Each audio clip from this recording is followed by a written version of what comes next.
Just the other day, I was reading something about how the unemployment rate in Wisconsin is somewhere around 3%. But when you look at communities of color, specifically black communities in Milwaukee, that's closer to 9. So you're almost tripling some of the challenges that are experienced by certain communities. And to me, that is unjust. And ideally, opportunity through employment is a way to shift some of that. So my name is Adam Gabornitz. I'm very happy to be here. But before I say any more, I'd like to turn it over to my friend Sitora to share some of her experiences, specifically around entrepreneurship and the way that she's been able to create opportunities for not only herself, but for others.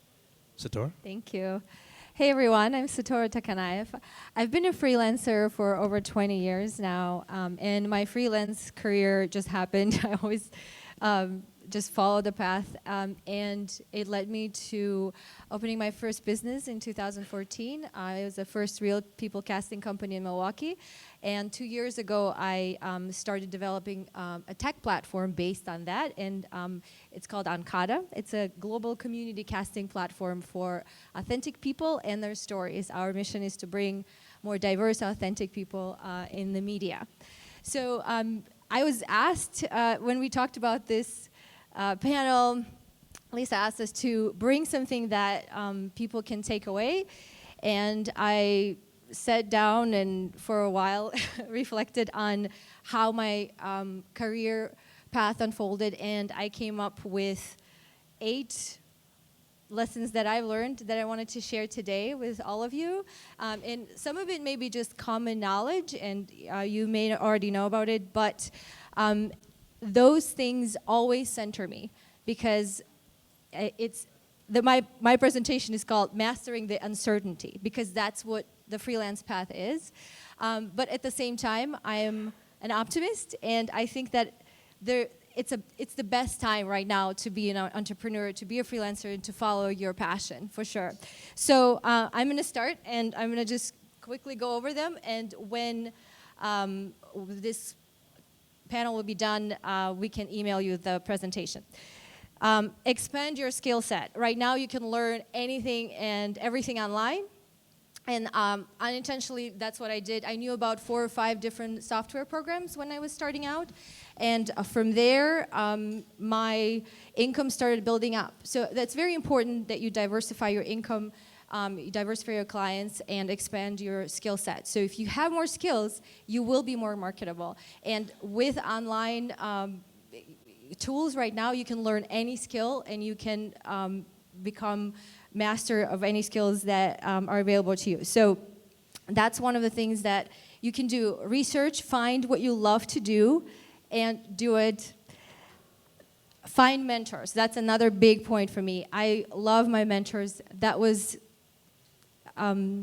really, really great opportunity to meet amazing people on my path. Listen, stay humble, stay open.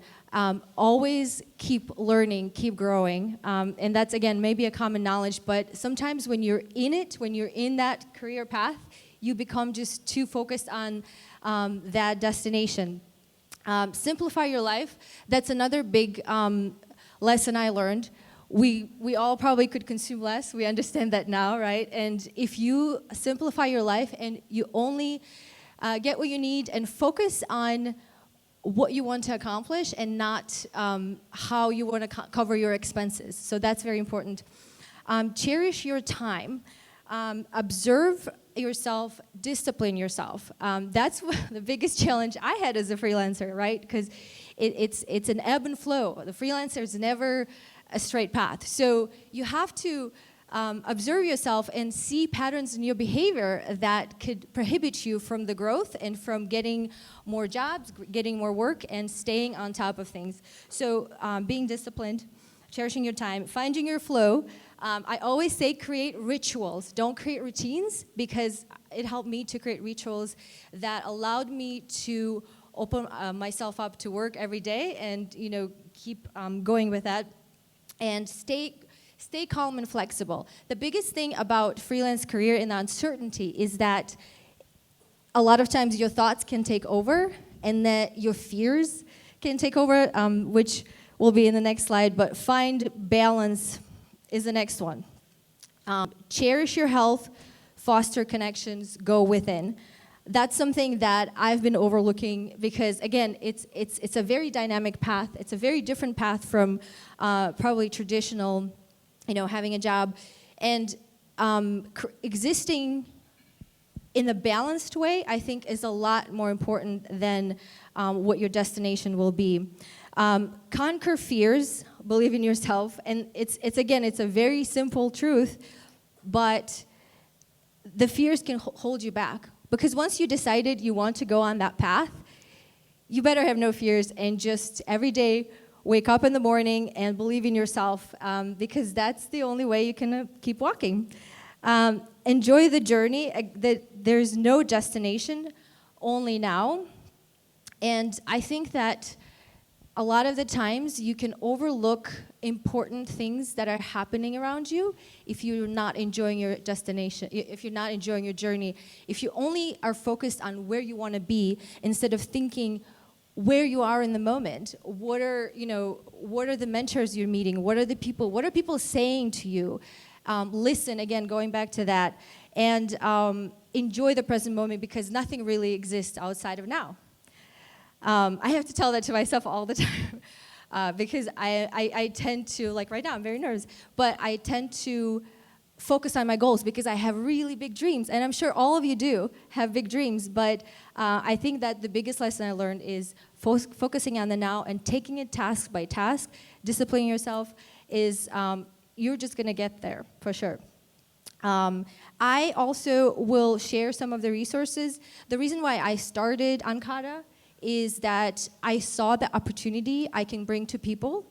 I saw the opportunity I can give to people that don't have access to specific tools or, in my case, it's casting that is gate-kept. It's not really open. And I think that with technology, there's a lot more industries that are going to be opening up for people, and we all together, we can bring these opportunities to people and have them expand their income and become more sustainable. Because I see that a lot especially in the creative community. A lot of those people are misplaced. They're not, right now, they're not, we don't have enough resources and tools, and I think with technology and with new generation like us and the previous generations, we can all work together and bring those tools to the community. And I think that's all I have. I'm trying to also watch the time because we have a lot of things prepared for you and a lot of guests here with us today. Yeah, absolutely. That's wonderful. Give her a round of applause. So I've had the privilege of knowing Sitora for several years, long before there was any technology and anything that she did, and she was just doing some kick-ass stuff in the areas of creativity, casting, commercials, different things of that nature. And it's been really cool to kind of see this evolution in some of the things that you've been doing really over these last several years here in Milwaukee. And one of the things that you mentioned really stuck out to me. So I get this unique opportunity in my role. I'm currently at Northwestern Mutual, and I'm part of the Tech Advancement and Outreach team. And one of the things that we're focusing a great deal on is how we're growing a strong entrepreneurial ecosystem in Milwaukee. And we talk about entrepreneurship, we're talking specifically about the areas of technology, first and foremost because technology scales. Some of you guys may have heard the term Industry 4.0, the fourth industrial revolution, this different place that we're in right now where information is the new currency. And the idea for Northwestern Mutual was, some of you may have noticed here, we built a rather large building near the lake. Our intent is to stick around. And the idea is that if Milwaukee is a place where there's a thriving ecosystem, specifically in technology, but also an amazing art scenes, like some of the things you see here at No Studios, it creates an opportunity for everybody to be successful and grow. One of the big areas of focus for us has been how we support entrepreneurs. And you mentioned one thing about access and accessibility. And venture capital is historically something that has been reserved for only a very select few. And when you look at technology, you look at entrepreneurship, oftentimes the people that have been left out of the conversation are women and people of color. It is my humble opinion that if Milwaukee is to be what it's supposed to be and what it aspires to be, that cannot be the conversation as we move forward. So I mentioned at the very beginning kind of this idea of equity and access and really intentionality with what we create. And I've been very pleased to say that really over the last year and a half, we've had the opportunity to invest several $100,000 in specifically entrepreneurial ventures focused around women and people of color. And when you look at some of the things that have happened in the past, that hasn't always been the case. So I think that's an exciting time, and obviously you're a perfect example of a woman who's doing some phenomenal things in the entrepreneurial space, and kind of creating your own lane versus saying you need to kind of go and do that the way somebody else tells you to do it.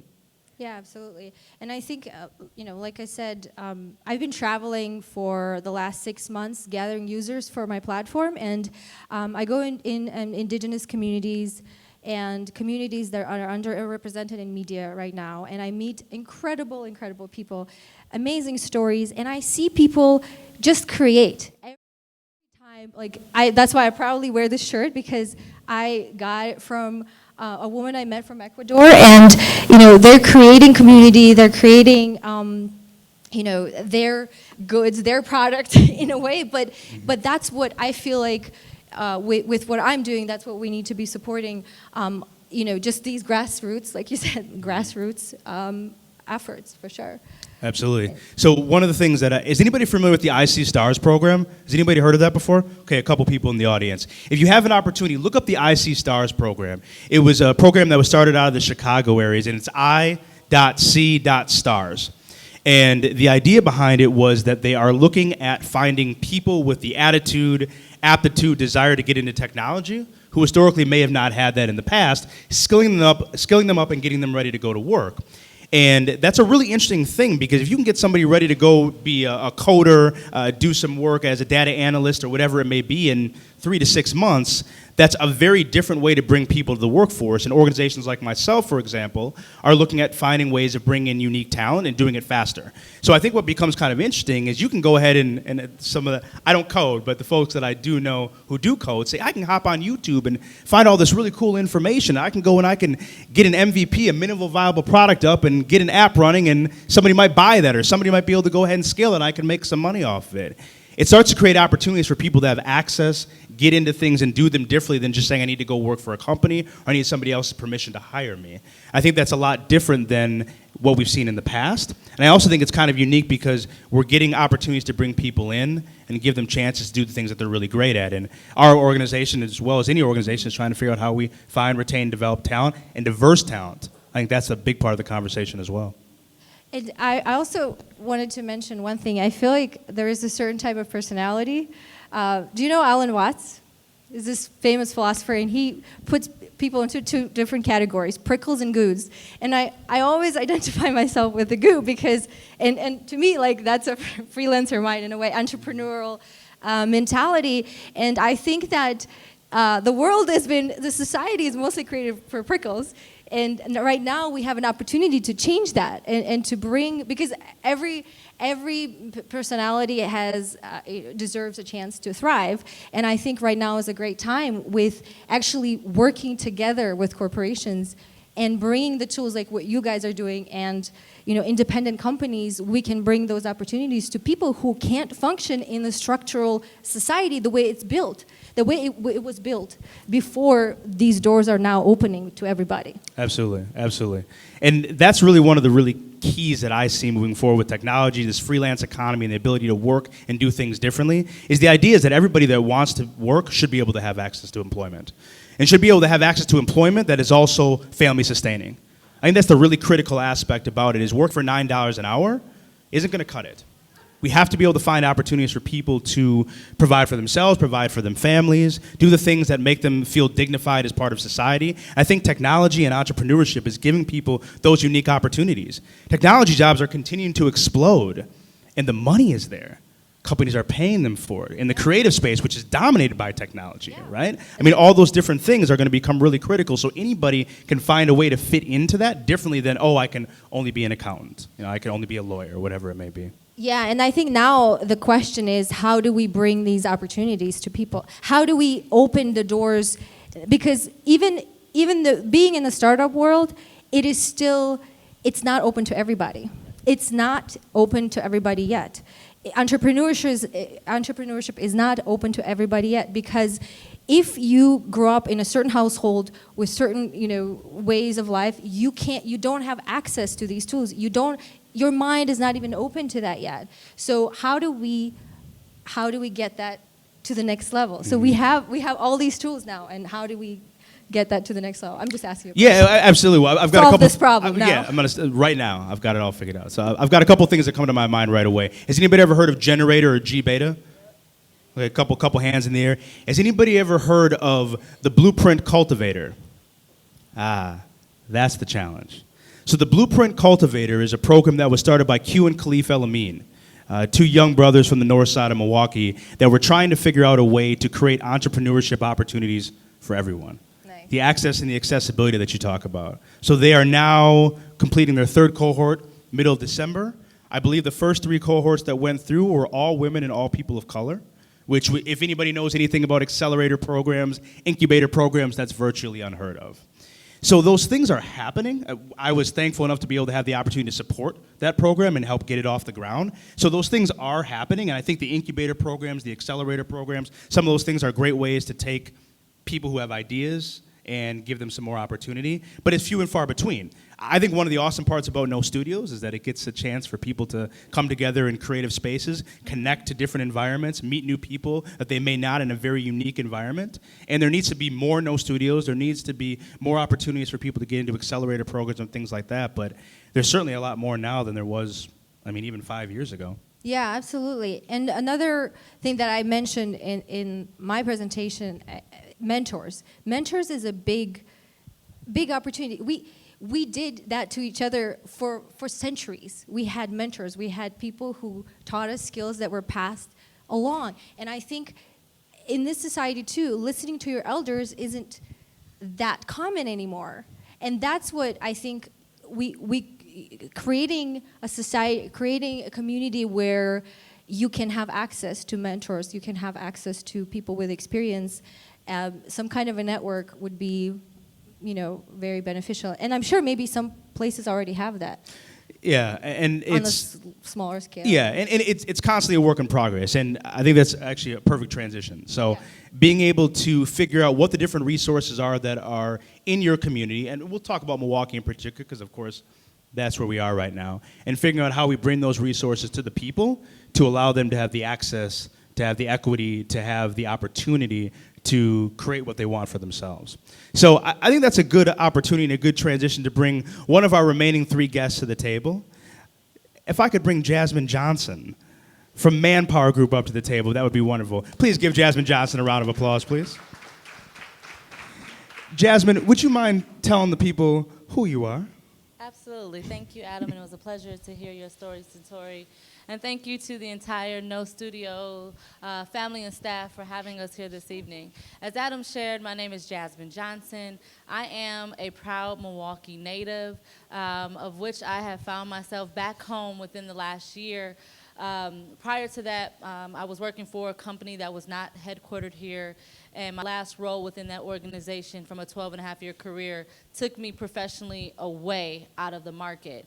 And what was interesting, prior to me falling in that young professional Milwaukee native, I feel like I can't grow here professionally, I was, for about 6 to 8 years, kind of sounding the alarms with some of the elders and my mentors in the market, where I began to lose a little over $1 million of annual household income from my personal network. So about 10, 12 years ago, attorneys, educators, entrepreneurs, engineers were fleeing the market. And so I was really trying to be a bridge builder and sound the alarm to kind of like stop the bleeding per se, until I found myself as one of those individuals where I felt I could not grow here professionally. So I assumed a promotion with the company that I was with, the Fortune 50, to take me away from the market. But Milwaukee was always still home. So I always found ways to keep myself plugged in, whether it was serving on the campaign committee for the local United Way campaign. But part of that too, and everything that she was sharing, I came to a point to me, which one of the tips that you were sharing out of the 8 that really rung true to me was being present. And so I am an only parent to an African-American male child. And part of my decision to grow professionally I ended up co-parenting with my parents for 5 years, where I was literally on the road or in the air 3 to 4 days a week for 5 years. And last summer it became to the point where I was like, being present doesn't mean just being in the same room with my laptop open, and wanting to make for sure that I was ceasing the now. And so I think that was, out of everything you shared rung true, but that one specifically stood out. And for me, now at Manpower Group, leading supplier diversity, it's really important from an access perspective. And so everything that Northwestern Mutual is doing from a technology standpoint to access, but also it goes back to collaboration and grassroots. So one of the initiatives that I was able to create and pilot, even with my professional career taking me away, was a diversity leadership society within our local United Way, which was twofold. First and foremost, to engage and groom the next generation of diverse donors here in Milwaukee. And it was important to me, just sitting in the rooms, some of the innuendos, spoken and unspoken, where the perception was there was only certain types of people that were users of the resources and services versus the actual donors as well. And so being able to be tapped by the leadership at that time to kind of really hone in and build out the Diversity Leadership Society, which is a diverse donor network within the United Way, it really was an opportunity to bring not just the next generation of professionals, but those that believe in a livable wage for all in the community.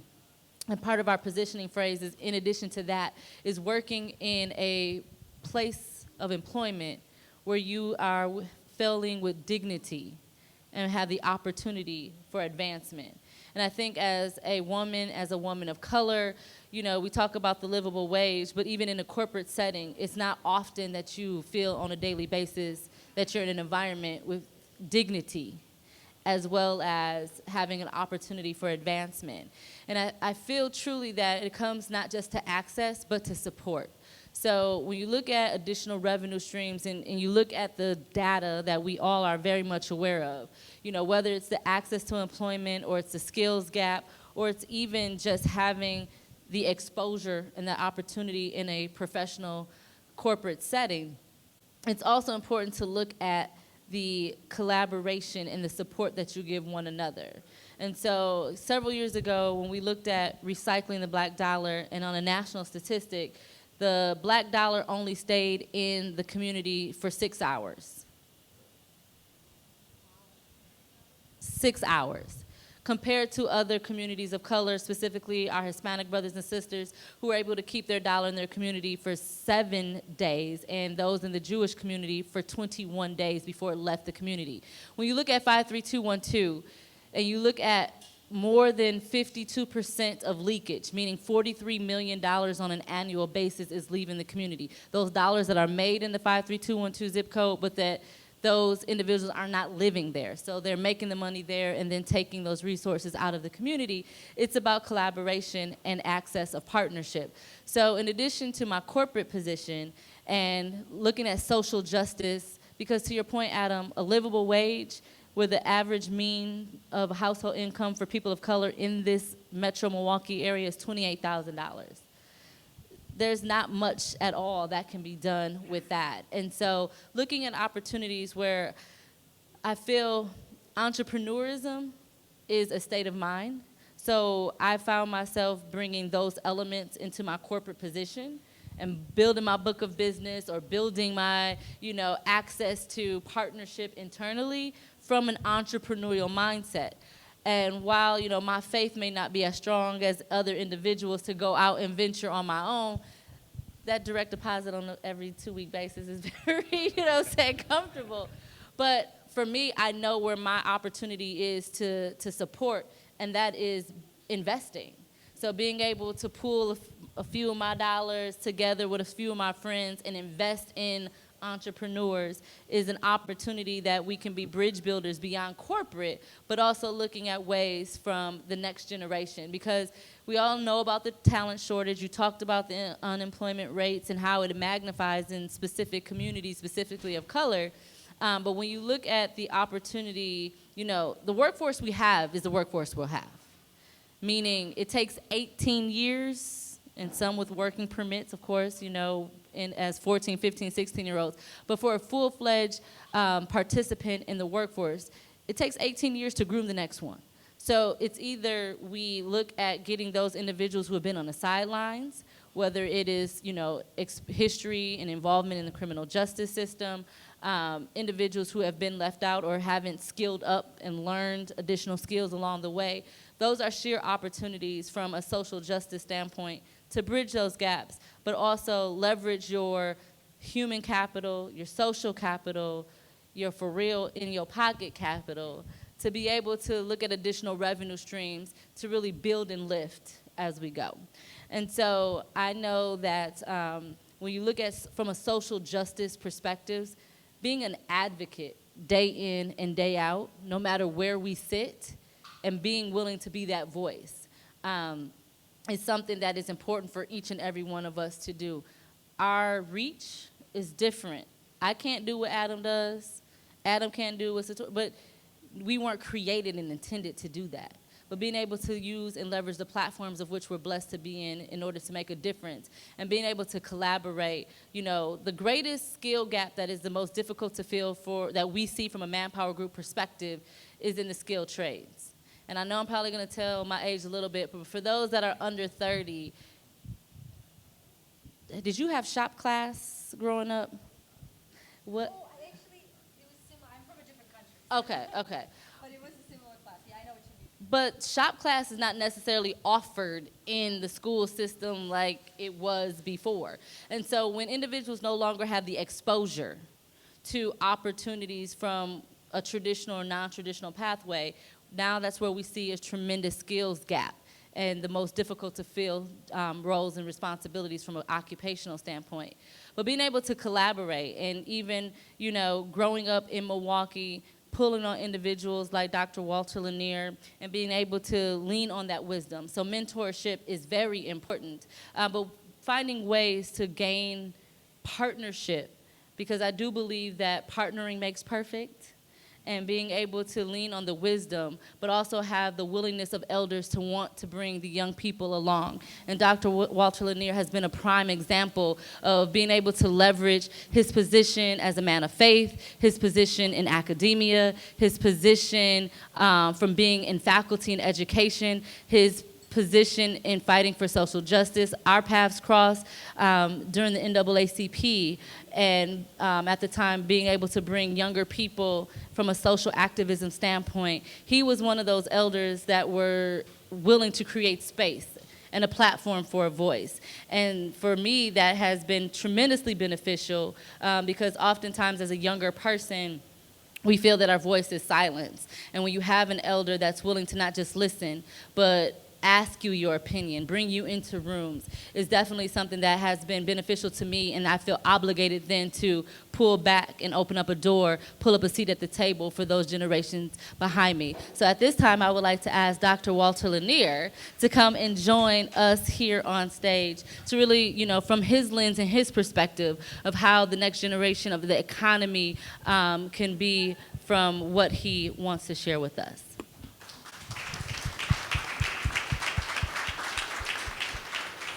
As we were preparing the run of show, Jasmine cracked a couple jokes about giving the preacher the microphone.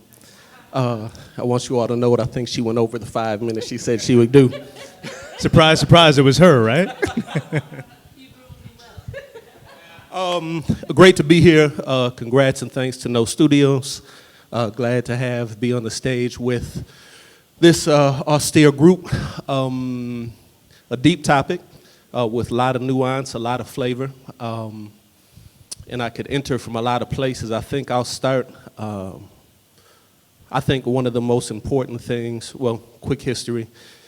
Let's see, graduated high school, dropped out of college after a semester at UWM, went back to college after 2 years, after working at Hernia Movers here on the east side, the potentate of tote and freight. I was no closer to becoming Bill Gates or Steve Jobs. I thought, hey, I'll drop out, I'll become a millionaire. It wasn't happening. So I went back to UWM, got a finance degree, left from there, went to University of Michigan, got a law degree. Came back here, worked in a big law firm, started my own practice, Did that for about 10, 15 years. So I was an entrepreneur. I represented entrepreneurs, represented creative types. So for about 6 years, along with Janine Edwards, she got me started on this journey. Represented artists and entertainers. Eventually left there, went to MATC, Milwaukee area Technical College. That's where I am now. Also a pastor at a local church and a variety of other things in the community. So a lot of stuff I've done. But being an entrepreneur, it turns out when I think about it, my first year of law school, my wife and I opened up a black bookstore inside our apartment we had 2 children while we were in law school. So I've been an entrepreneur since like 92 or 93. I didn't think about it until we were sitting here, but I'm actually been part of the freelance economy for almost 20, 30 years. And I think one of the most important things about being an entrepreneur, being part of the freelance economy, both being somebody who did it and also somebody who represented entrepreneurs, is the idea of having some ownership of your own destiny. It's not always easy, but the ownership is there. You have an opportunity each and every day, if you've got the stomach for that, to recraft your day, to recraft your product, to go pursue a client, to go pursue your next opportunity, which is a little bit different if you're working 9 to 5. It's scary, but it's a great opportunity. I love that about being an entrepreneur. I loved about being a lawyer. One of the reasons I went to law school was very practical. I said, hey, if it gets tight, I can go wherever I need to go, Vistaprint, Kinko's, FedEx, get Walter J. Lanier, attorney at law cards, put a couple ads in the local community newspaper, and hustle and start to build some business. Because entrepreneurship, it is not about some dazzling, brilliant idea. They're good to have, but it's about that moxie and that discipline. It's not a dream, it's not a fantasy, but it's about some focus. And I've always loved that about having a law degree. If I decided to leave Milwaukee, decide to make a move, I can go somewhere and earn. I've got to hustle to earn it. So let me say my second point about hustling. I think it's the same way when you get a degree. So I have 3 degrees, which is interesting given that I was a college dropout. So I finally figured out how to work that educational system. So I believe in education, but I've never told anybody, hey, this is your pathway to success. This is a pathway to power. This is, you get your degree and doors open for you, because that's not true. It's an asset. It's a tool you have in your pocket that you have to leverage just like any other tool. So if you get your degree, that's good, but now how do you leverage that piece of paper? How do you leverage your resources? How do you maximize what you have with you? And so that's one of the big principles I would lift up relative to the freelance economy.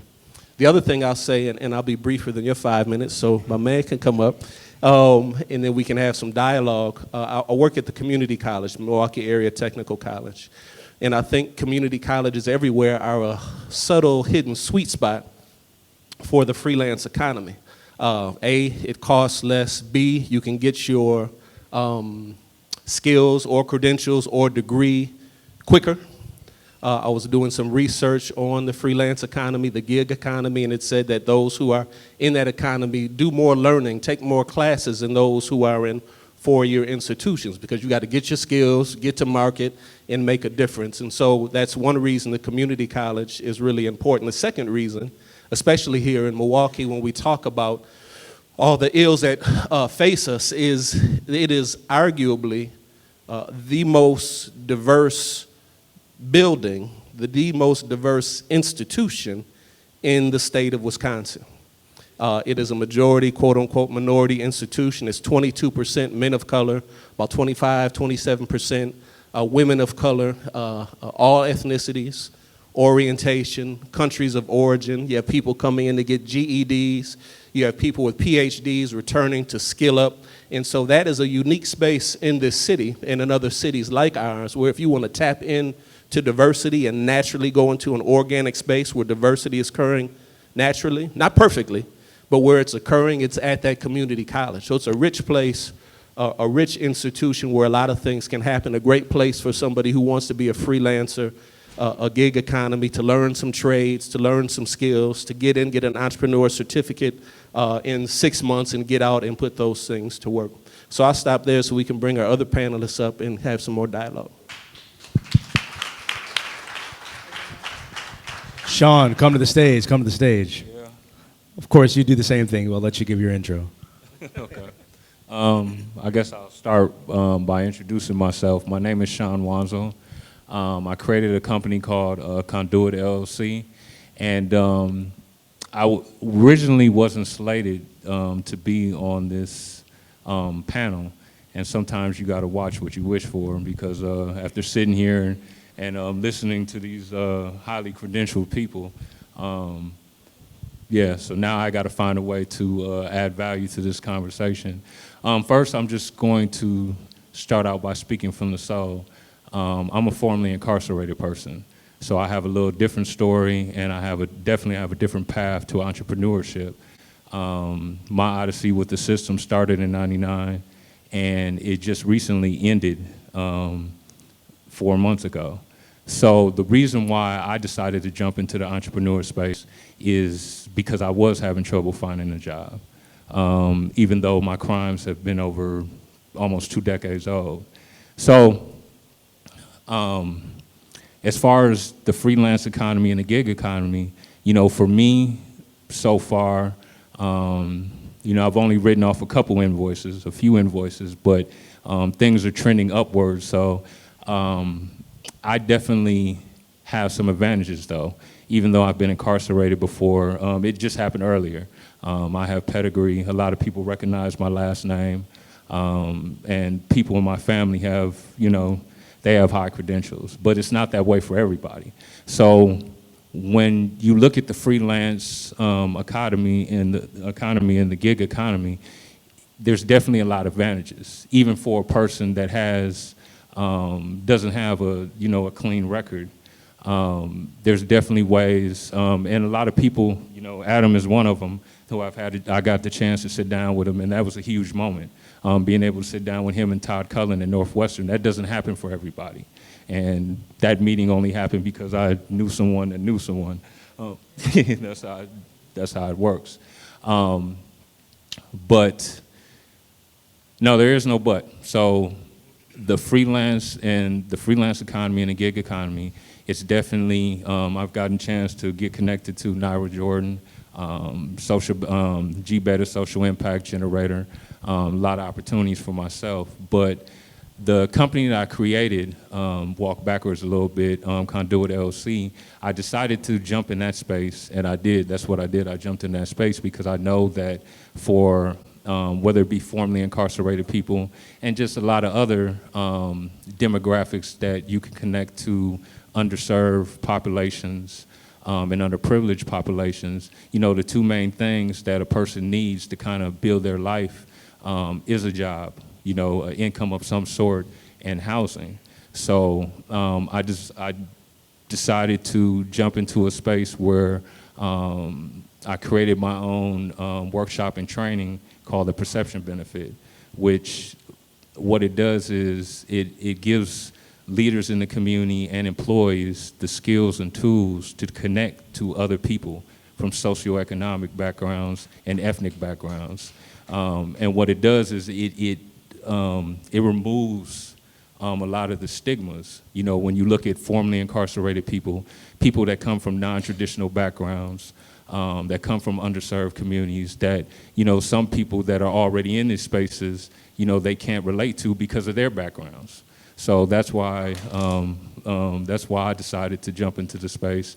And, you know, besides that, when you look at the gig economy and the freelance economy, it's definitely a lot of benefits in it that can be used to help people that come from more underserved communities get the resources they need. But and that's one of the things I'm trying to do. There's a gap in between. And I think Sitora, she spoke about that earlier, and I appreciate you speaking about that, the fact that everyone can't be an entrepreneur. But especially when I engage a lot of younger guys, you know, even when I was locked up, I used to tell a lot of younger guys, you really have all the skills you need already. You're just not looking at it from the right lens. I mean, you know, this may not sound like the best way to mentor somebody, but sometimes you have to use their language to get them to understand that they're not that far away from being successful. So I used to tell guys, like, you already understand distribution, you already understand ROI, you already understand the bottom line, you understand marketing. And those are the type of things that need to be set in place to help people. And that's where the freelance and gig economy can really help, because a lot of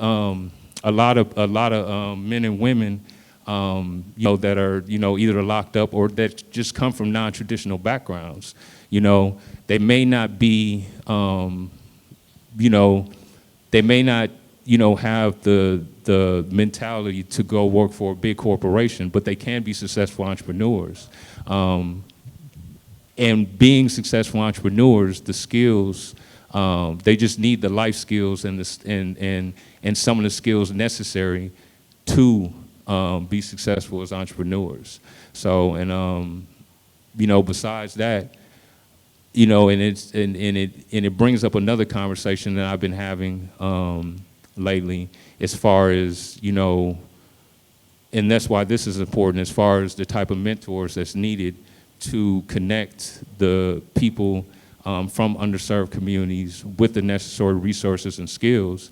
When you look at, and I posed a question earlier, do we just want people, do we just want people that look like these people and come from the same places as these people to be the mentors, or is it an all hands on deck approach?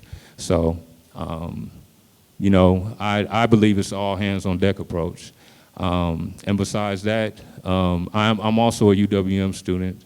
I go to school, besides the entrepreneurship, and whenever I can get hours, I work at SAS. So I do a lot of different things. But like I said, and I remember when I was giving a speech in front of the Reentry Council, I remember I was up shaving one day, and I was just thinking about, like, there was a lot of different things going on in my life at that point, and there were a lot of different things going on around me. There was, it's a lot of challenges. It's a lot of challenges being somebody with a challenged record, or that has a non-traditional record, or coming from a non-traditional space. But what I was thinking about at the same time, that, I have a lot of advantages, like I talked about earlier, and a lot of the people that I advocate for, they don't have these advantages. So if it's hard for me, and these same people don't have a third, they don't have influential people in their family, they don't have an influential last name. And fortunately for me, I received a lot of education before I started Odyssey in the system. So I already had life skills. I was not intimidated by the college environment. Like Walter Lanier was talking about, with his connection and his work with MATC, I try to mentor a lot of guys into that space as far as going to school once they get out. But the X factor is it can be a challenging place. That can be a daunting task. And I know some of you in the audience can't even fathom that, but I actually went through that trying to connect a guy to UWM that had a lot of basketball talent. And, just the proposition of him stepping on this university, he couldn't visualize it. So that's where the gaps exist, as far as the skills, the mentorship that's needed, and just the non-traditional ways. And that's what I talked to Lisa about before, when she was deciding whether she was going to add me to this panel. Is there's definitely a lot of things in place, within entrepreneurship, within the freelance and the new gig economy, that can help people, but there's still a gap. There's still a gap, and people that come from non-traditional backgrounds need to be connected. The gap needs to be filled, and they need to be connected to the skills and resources necessary so they can take advantage of entrepreneurship and the freelance economy, because there still can be a daunting task. And with that, I'll shut my mouth, and I'll let there be a Q&A now. Yeah, let's give Sean a round of applause. A lot of very pertinent information being dropped in that bit of conversation. So we've got about 10 minutes left or so before we need to wrap it up. So what we thought we'd do is really have a conversation. The whole purpose of this was to be able to provide really an array of different experiences, different perspectives to you all, to ideally share with you a little bit, not only about the challenges that are happening, but really more importantly, the opportunity that we have upon us to really create things that can ultimately shift the conversations for people in this community and really communities all over the country. So it looks like there might be a way to get it started. Do you want to kick something off? Do you have a question or a statement or anything you want to get started with? No, you actually. Well, now you do. So we want to get into dialogue with the audience. Yeah. Is that what Now it's time for with the audience, with ourselves, whatever it may be. But No, I'll just do your job for a minute. Huh?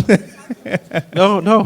Is there a question? So you want to get a question from the audience? Yeah, if there's a question that anybody has that we want to get it started off, otherwise there's a couple things that I can throw back and forth. Does anybody in the audience have a question at all? Comment, concern? Yes, sir. I'm just going to build on this, Sitora. I know with your startup, you've learned so many things about funding and attracting funding to an idea. Can you talk a little bit about that? I want to talk about that next too. Oh yeah, I'm still learning. I have been able to raise funds, and I'm sort of on the path to my first seed round, which is a bigger raise. It means I need more money, and it means I need to work a lot harder and reach resources outside of Milwaukee.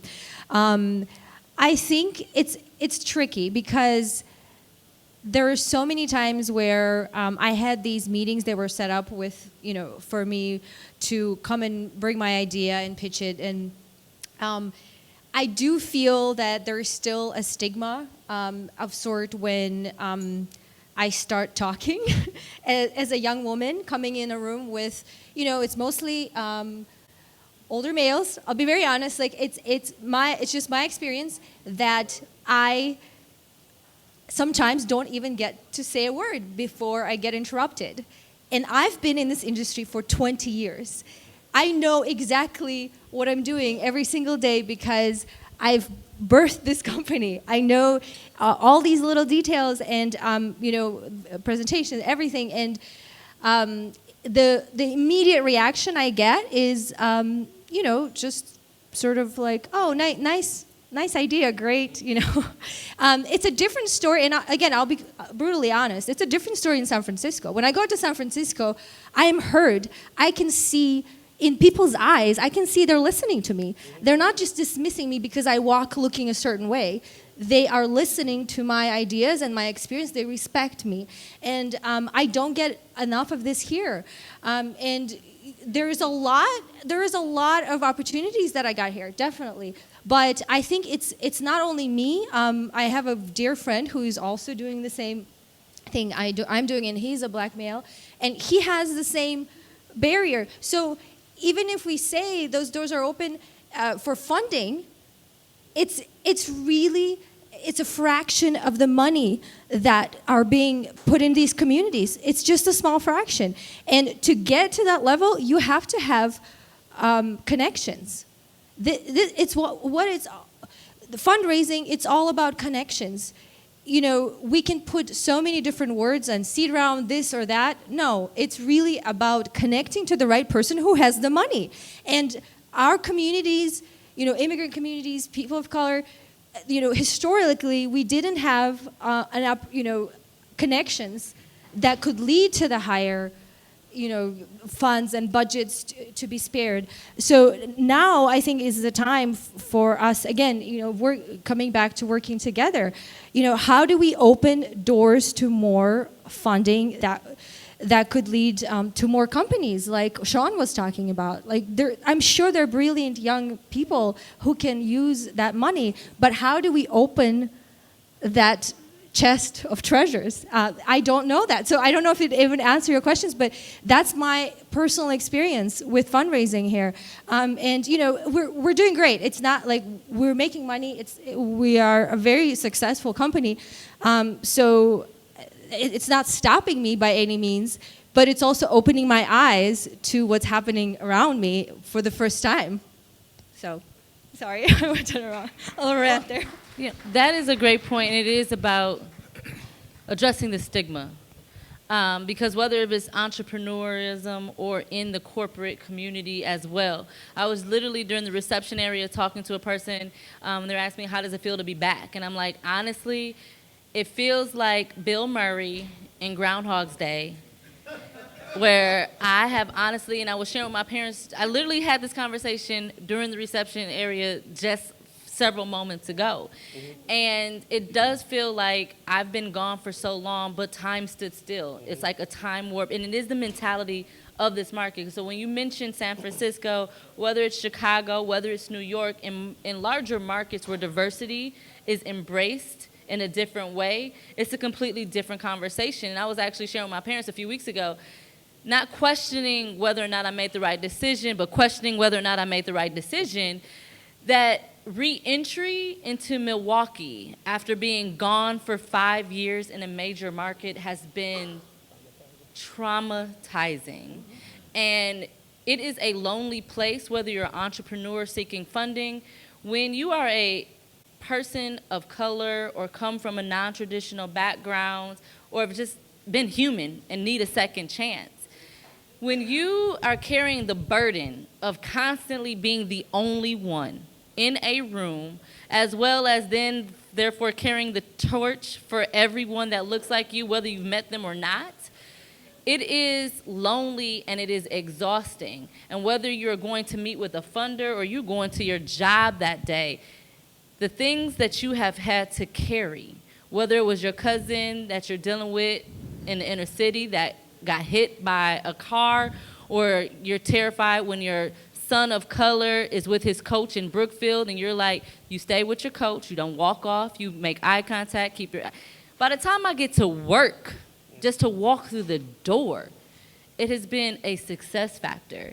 And when you as an entrepreneur are having to prove yourself every time you go forward, and not just prove your product and your idea, but prove you in order for that connectivity to encounter, it is a different aspect. And while we can keep going and moving because we have to, the truth of the matter is different people get access to capital because of the comfort level of an idea.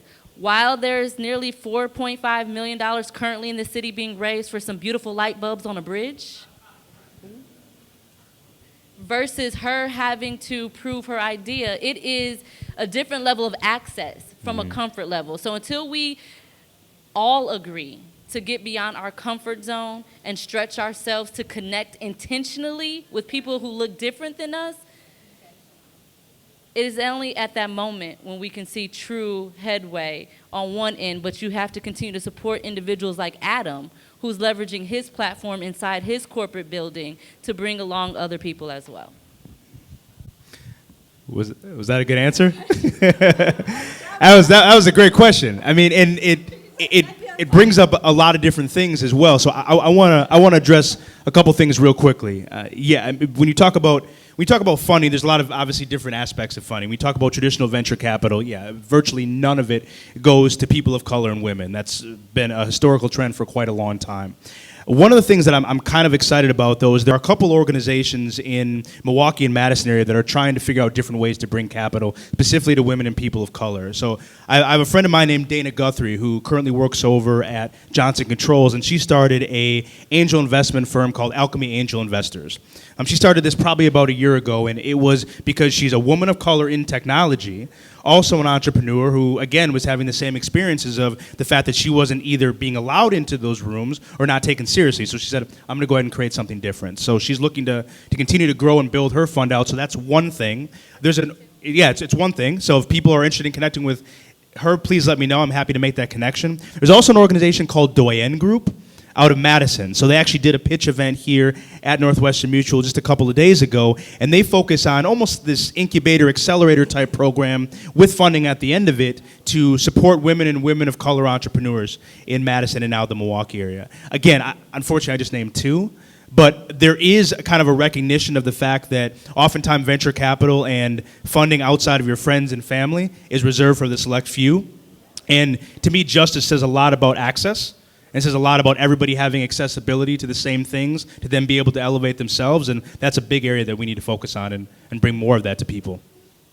I have a question for Sean, actually, because I'm just amazed by your story. Thank you so much for sharing. And I think that I would love to hear your perspective on, I'm just a person of action. I always say, I just want to do things. I just want to get things done. I don't want to sit in the meeting. So give us, if we all walk away today from here trying to help formerly incarcerated people to get their way, to get a job, what are some things that you can highlight and say, this is top 4 things that we need right now? Well, I know it's a big topic. Yeah, top 4 things. I can think of somebody in this room right now who I didn't mention that's helped me out a lot along my journey that I should have mentioned the first time, Aman El Khan, who's probably more credentialed to answer that question than me. But the top 4 things, a lot of things that the conversations that we have, my partner, to help formerly incarcerated people connect to whether it be the corporate space or the entrepreneur space, a level of empathy, number one. And I think, she talks a lot about and is, definitely raised my awareness about, just emotional intelligence. So you take the level of empathy and emotional intelligence, and instead of just, judging somebody off what it says on paper, give them a chance to prove themselves. Especially if their crime or, is so far removed from what, whatever product or services, the company is offering. That's the first thing. Well, I probably said 3 things as the first thing, but besides that, and then that's why, and as far as diversity and inclusion, I got a heavy presence on LinkedIn, and the things I'm starting to see, and this is what Aman talks about a lot. Because she's a psychotherapist by trade, but she's facilitated a lot of workshops around inclusivity and EQ training and emotional intelligence. So what she's doing and where she's raised my awareness about is we can diversify the space all we want. There has to be a heavy emphasis on the inclusive part, because if you're bringing somebody into the space but they feel isolated, they don't feel connected, so we have to change culture. So that's another thing too, as far as with formerly incarcerated people, underserved people, just all the, and a lot of other historically marginalized demographics. We have to work on changing culture. And another thing that she talks about, it should just start as far as when someone is going to get a job. We need to change culture all the way to kindergarten, from kindergarten on up, just change culture, change the dynamics and change a lot of the stigmas and stereotypes and expand the lens, and people need to expand their perspective, to expand their lens as far as how they look at other people that they may not have a lot of experience with. So I just think, you asked for 4 and I gave you about 10, but I think, and I could be, being too idealistic, but I think that those are the things that will definitely help when you just specifically talking about a formerly incarcerated person, that'll definitely help as far as, getting them in and not just sitting down with them for an interview because you're trying to check a box or meet a quota. I'm talking about give heavy consideration. If this person can do the job, if this person has the skills and their crime does not have anything to do with whatever like I said, whatever product or service or whatever the function of your organization or company is, that's what should be looked at. Transparency. It seems like that's a big, but I think we're going to walk out with an actionable item after all, because I think I would love to work with you. The mission of our company is to break stereotypes in media, and I think there has to be a campaign that we have to start that could open our eyes to see these people in a different light, and I think we should work together. That's all I had to say. Let me just add real quickly, in addition to what Sean said, one of the weaknesses of a very segregated city like Milwaukee is we don't have a good picture of the broad terrain, of excellence and talent and ability that is going on in Milwaukee. So there are quite a few organizations that are doing deeply embedded work regarding working with those who are formerly incarcerated. ACLU is one, Expo is another, Just Leadership is another, Project Return, Clean Slate, MICA. So there's some deep embedded advocacy that's taking place around policy issues on a regular basis. This is an important space because it's art, it's collaborative, it's creating community, but we have a lot of talent, gifts, abilities, advocates, entrepreneurs, creatives in the city of Milwaukee, but because we're so segregated, it's very fragmented. So paying attention to the terrain, there's a lot of folks out there. Not much has to be started new. It's really about building that community and connecting. Indeed. Well, we're running up on time right now, so why don't we do this? Sean, you gave some great, very actionable tips. If we could kind of go down the line, each give the audience something that you'd like them to remember, to take with them, to do next, and also make sure that you share a little bit of information about, if you're open to it, where people can reach out to you, because this is, in a lot of ways, the start of the conversation, and ideally, it can continue afterwards, and if people want to talk a little bit more with you, where they can reach you. So we'll go ahead and... I got the mic, yeah. So if this is about freelancing, learn how to earn. When I had my own businesses and when I worked with entrepreneurs, it's lovely to have an idea, but it's basic. Who's going to pay you? Who's your next client? Who are you anticipating earning from? So I've seen it far too often, especially with quote unquote creatives, where they have a great product that sits on the shelf because they have not envisioned who is going to pay me for my services. So that's just real pragmatic leverage. Know yourself. What are your assets? What are your strengths? What are your relationships? What is your skill? Where do you add value? Be able to articulate that. Another real pragmatic thing, I think. It's not a fantasy. It is really about focus and discipline, going from that pie in the sky thing where I'm really thinking about something to making the deep commitment to focusing and moving forward. It requires a lot of hard work, and I think that those are the couple ones that come to mind for me now. Milwaukee is a great place. We got a ton of talent, ton of gifts, ton of ability. As we come together more often and more frequently, we will maximize who we are. That's it. For me, I would say I echo the sentiments of the gentleman to my right. I would also, my call to action and my ask would be, before the end of the year, not that you actually have done it, but at least schedule coffee, lunch with somebody that doesn't look like you. To be able to find that commonality and that intersection, because we are more alike than we are different. And so I think having the opportunity to just engage will bring a deeper understanding and an appreciation of what Sean was even talking about, of empathy and understanding that we all, at the end of the day, are still human. And for me, I would say support small entrepreneurial businesses locally. How many people here have been to Sherman Phoenix? Okay, every hand is not raised.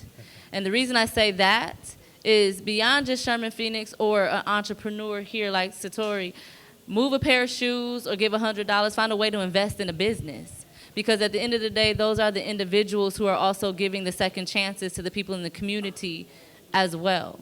And so in this market, when you have 35,000 jobs on average that are open every single day, the people that hold the job said they can't find the talent or they don't have the skills. And I think that's that perception and the bias of just sheer looking at people without spending the intentional time to connect. So those would be my two things that I would ask. Have lunch or coffee with somebody who does not look like you, and find a way to invest in an entrepreneur and or a small business, which they are entrepreneurs, whether it's brick and mortar, so that's what I was saying, a small business, or an entrepreneur from a tech perspective. Find ways to maybe even gift that gift as an angel investor to someone else as we're upcoming on this reflective holiday season as well. Mm-hmm. Absolutely. So mine is kind of similar to that, and one of the biggest challenges that we have in small Milwaukee is that even though it's small, we're 650,000 people, 1.5 in the metro area, It's amazing how many people don't know each other. It's amazing how often we don't connect and we have a tendency to kind of stay in our own little silos. So while mine is a little bit less about necessarily going out and being with someone that doesn't look like you, mine's more about going out and experiencing something that you typically haven't experienced. She mentioned Sherman Phoenix. I love everything about Sherman Phoenix. In my humble opinion, every single person in this room's hand should have gone up when she said, have you checked out Sherman Phoenix? But you haven't, and that's okay. But to me, that's a unique opportunity. And one of the things that I always share a lot with people is that your empathy rarely extends beyond your line of sight. And what I mean by that is it's very difficult to harbor resentment, anger, or prejudice against someone that you've built a relationship with, a place that you've gotten an opportunity to attend that you have not attended in the past. And I encourage you to spend time, maybe not before the end of the year. That's a schedule. Schedule, okay, get it scheduled, all right. I misunderstood that. Get it scheduled before the end of the year, and please make time and opportunity to connect with the amazing people that are doing things in this community. You never know who you're gonna meet, and more importantly, you never know what opportunities can come of that. So that's my ask. Go out and connect in new places with new people. Great. So I'm going to close this panel by actually also very close to what you guys were saying. Go and find yourself a mentor and go and find yourself a mentee, because that is something you can do just on your personal level. And that's why I said I want to close this off, because we started with a poem. And I want to close this off with a poetry from a young woman that is my mentee right now. All I provided for her is a space in my home. When we met, she didn't have a space, and when we started living together, it was a completely different outlook on what mentorship is on that very deep level. I know it's extreme, but at the same time, I've learned a lot. And I saw someone thrive by just having a space to put her creations together. She showed up, I always tell the story, she showed up in my house with her 2 children, 4 crates of notebooks filled with poetry, and her hammock. So I would like to bring out stage Mecca, come over here, and she's gonna read her poem.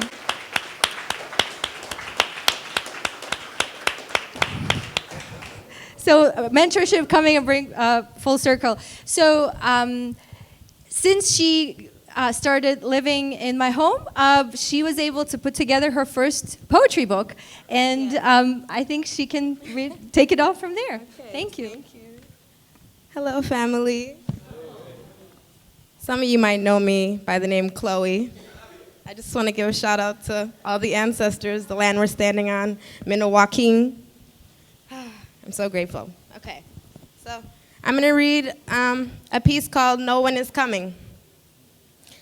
No one is coming. Someone should tell the pipeline that runs under Lake Michigan that no one is coming. For it, to plug it, heal our waters and let our lives flow away. Someone should tell the believers that their Messiah ain't coming. If he came, how would he reach you? The feminazis would find him on Facebook and tell him to stop taking up so much space. Someone should have told me that no one is coming.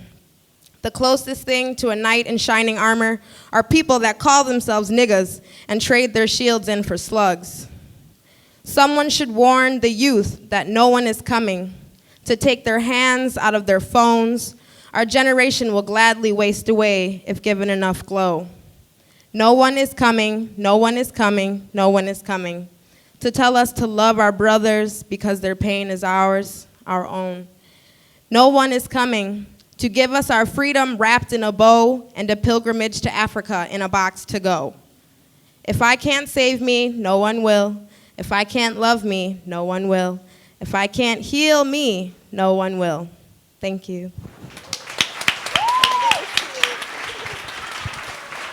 Thank you all very much. Have a wonderful evening.